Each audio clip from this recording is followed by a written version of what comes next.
Hello Mannar Mathai speaking. എന്റെ ദൈവമേ, നിങ്ങൾ ഇതുവരെ പുറപ്പെട്ടില്ലേ?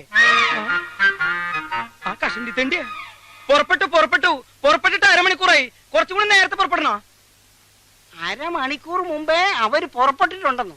വേണമെങ്കിൽ ഇനിയും നേരത്തെ പുറപ്പെടാമെന്ന്. അതെങ്ങനെയാ? അരമണിക്കൂർ മുമ്പ് അവർ പുറപ്പെട്ടെങ്കിൽ പിന്നെ അതിലും നേരത്തെ അവരെങ്ങനെ പുറപ്പെടും? ഷോ, അത് ശരിയാണല്ലോ.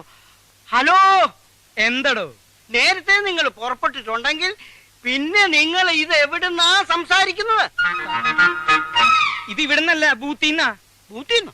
ആ, വഴിയിലൊരു ബൂത്തിന്ന്. അവരവിടുന്നല്ല സംസാരിക്കുന്നത്, വഴിയിലൊരു ബൂത്തിന്ന്. ഇത് നമ്മൾ അങ്ങോട്ട് വിളിച്ച ഫോണല്ലേ? അതെ, ഇത് നമ്മൾ അങ്ങോട്ട് വിളിച്ച ഫോണല്ലേ? അത് എന്നോടല്ല, അവരോട് ചോദിക്കും. ഹലോ, ഇത് ഞങ്ങൾ അങ്ങോട്ട് വിളിച്ച ഫോണല്ലേ? അതെങ്ങനെയാടോ താൻ ഇങ്ങോട്ട് വിളിക്കുന്നത്? ഞങ്ങൾ നിൽക്കുന്നത് ബൂത്തിലല്ലേ. ബൂത്തിലെ നമ്പർ തനിക്ക് എങ്ങനെ അറിയാം? ഇത് ഞാൻ അങ്ങോട്ട് വിളിച്ച ഫോണാണ്. ഓ, കൺഫ്യൂഷൻ ആയല്ലോ. ആ, ഏതായാലും നിങ്ങൾ അരമണിക്കൂർ മുമ്പേ പുറപ്പെട്ടല്ലോ. വേണമെങ്കിൽ 1 മണിക്കൂർ മുമ്പേ പുറപ്പെടാം. മതിയോ? ആ, പുറപ്പെടു. അവരമണിക്കൂർ മുമ്പേ പുറപ്പെട്ടു.